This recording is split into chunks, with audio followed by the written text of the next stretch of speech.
How do you shake up a long-running concept and series?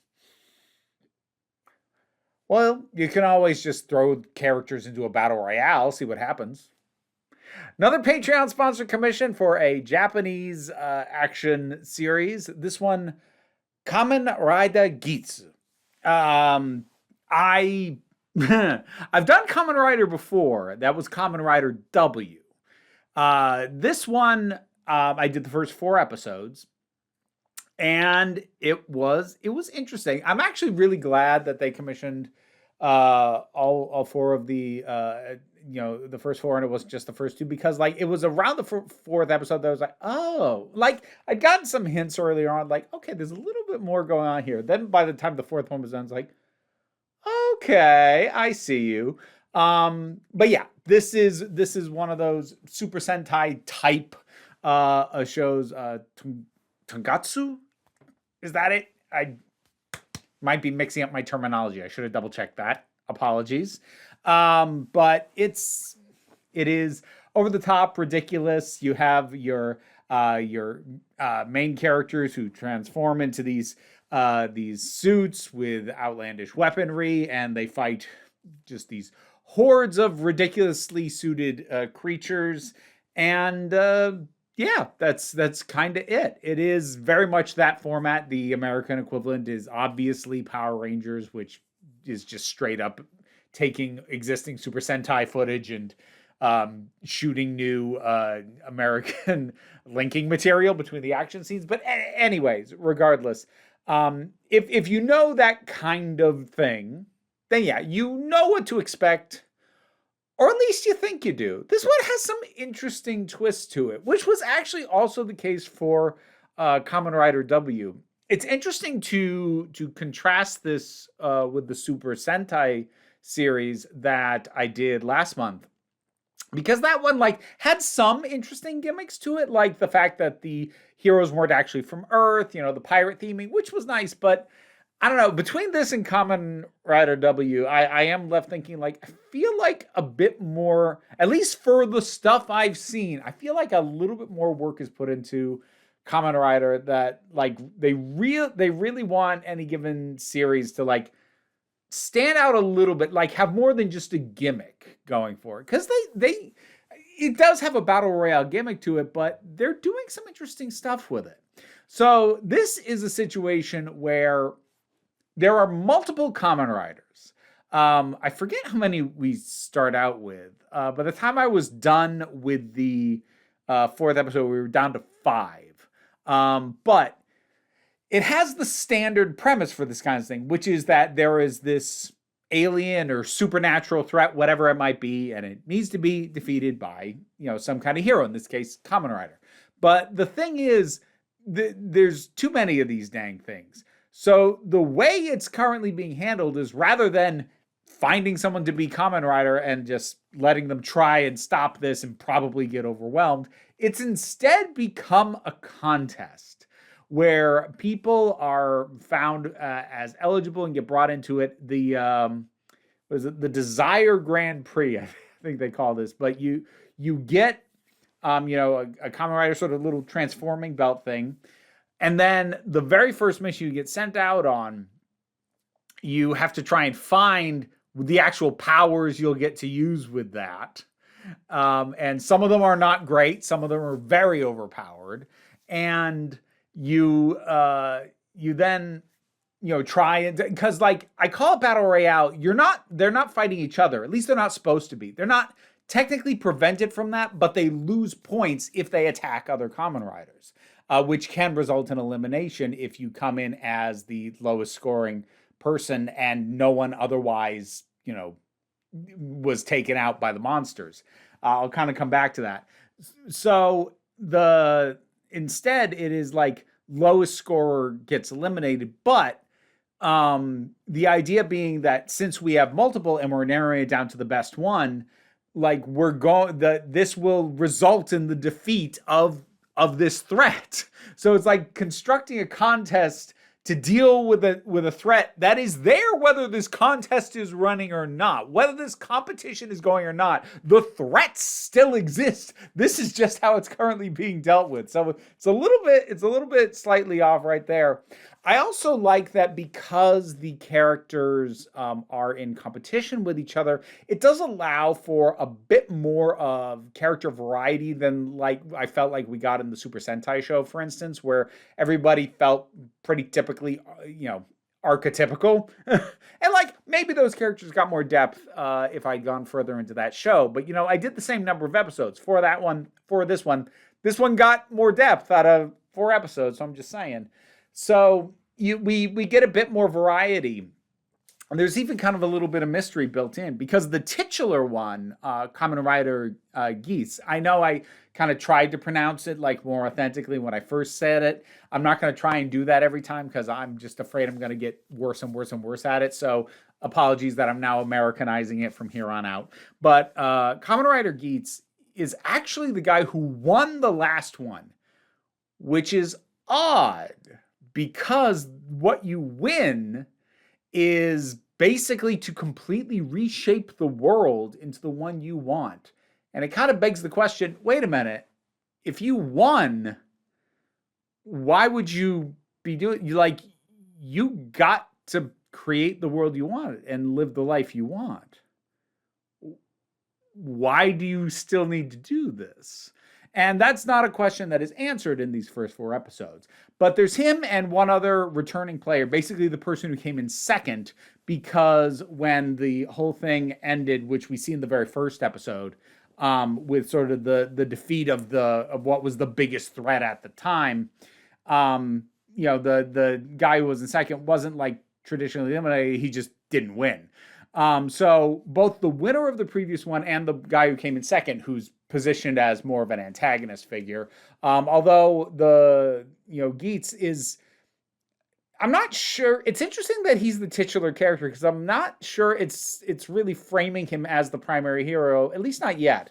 We get a lot of emphasis on a couple of other characters who are newer to all this.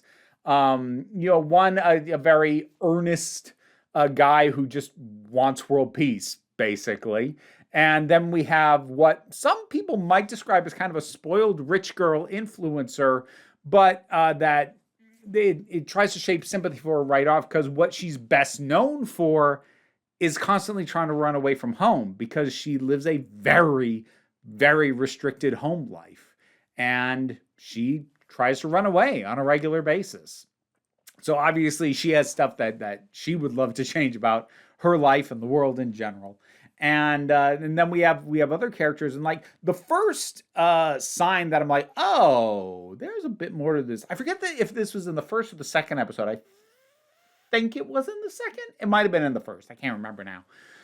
But one of the other Kamen Riders in their very first challenge, he dies. And there's this whole thing that the reason he'd been fighting was because his son has a terminal illness. And his goal in this was to, reshape the world so his son was no longer sick. And there's actually quite a sense of tragedy to that. Because it's the rules are a little weird, but it's implied that like civilians, people who aren't Kamen Riders who just happen to get caught up in this, they'll be restored and their minds kind of wiped at the resolution of all this. But it is implied that actual people who are Kamen Riders, if they die in the course of this, they don't get to come back. Although there's also an implication that maybe if it is the winner's wish to very specifically reshape the world for that purpose, that maybe, but it's not something that's automatic. So when you have characters die, there is a bit more of a sense of, oh, okay. And there's like actual weight put on it. So when characters' lives are endangered, especially in the 4th episode, there was a shocking amount of weight and melancholy put onto characters who were not going to make it.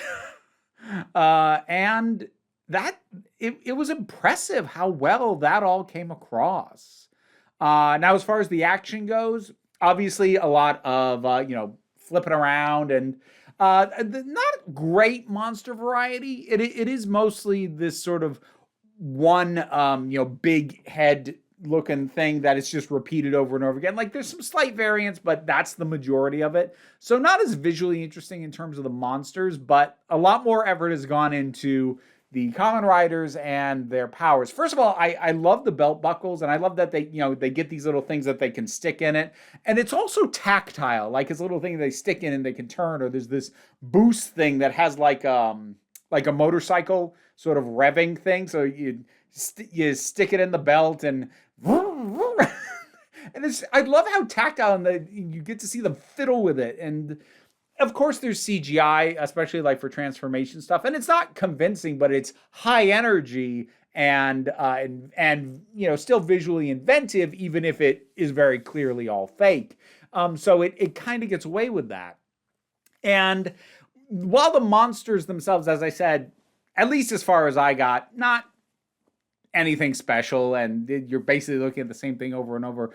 Seeing the way the combat works in terms of how the different Kamen Riders fight and the weapons that they use, how even the same weapon can be used better or worse depending on who's got their hands on it. It is interesting. So despite having almost no monster variety, the fights are still interesting thanks to the fact that what the Kamen Rider characters are able to do kind of get shaken up at a fairly regular basis and is presented inventively.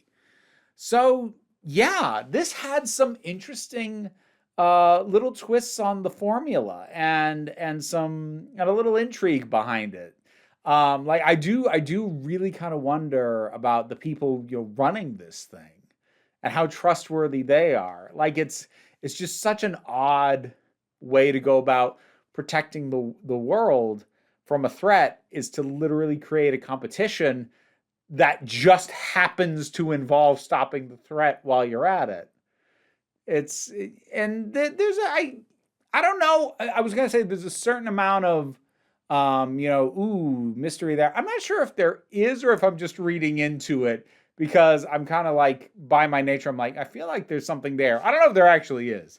They don't lay that on too heavily, and this is not exactly the subtlest of storytelling. But I had a lot of fun with this. Again, for the stuff I've seen of this, the Kamen Rider stuff, they come up with some really interesting little twists and ways to present it that make it feel different. Because like I don't know if I could say definitively if I liked this or Kamen Rider W better. I'm inclined to say Kamen Rider W a little better, but it's funny that I wouldn't actually think to compare them as much as you might imagine, because they do actually have really distinct feels and very different lead characters. So, granted, this is like a tiny slice that I am getting of not only a long series, but a long-running franchise. So, for all I know, I just got commissioned like the most interesting ones of Kamen Rider. Maybe the rest of it is way more formulaic. But of the two Kamen Rider series that I've seen any episodes of at all, they do a really good job of coming up with gimmicks that aren't just aesthetic, that aren't just kind of on paper, here's the difference. Like, no, I can see how this kind of influences the way that this plays out and how it gives it a different feel from the other one that I saw. So, yeah, I had fun with this. Have you seen this? What did you think about it? Whatever your thoughts are, drop something down in the comments. Let's talk about it. Patreon pays the bills. It enables me to do this as my living. Even if you can't help me out that way, like, share, subscribe. They'll help. Don't worry too much about it, though. We take We take a relaxed attitude around here. So just come on back next time you need a break. What was any of that? I don't know.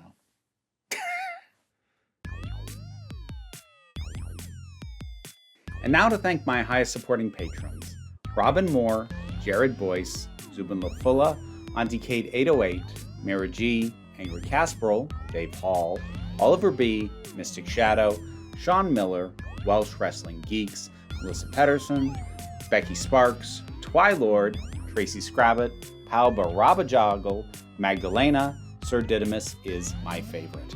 and to thank some supporters from the lower tiers. Thank you to Wordmaker, Lucy Llewellyn, and Beginner's Mind Podcast. And if you want to hear me say your name as well, you can check out the rewards on the Patreon, and there's other stuff besides, and it'll help keep these absurd creatures fed.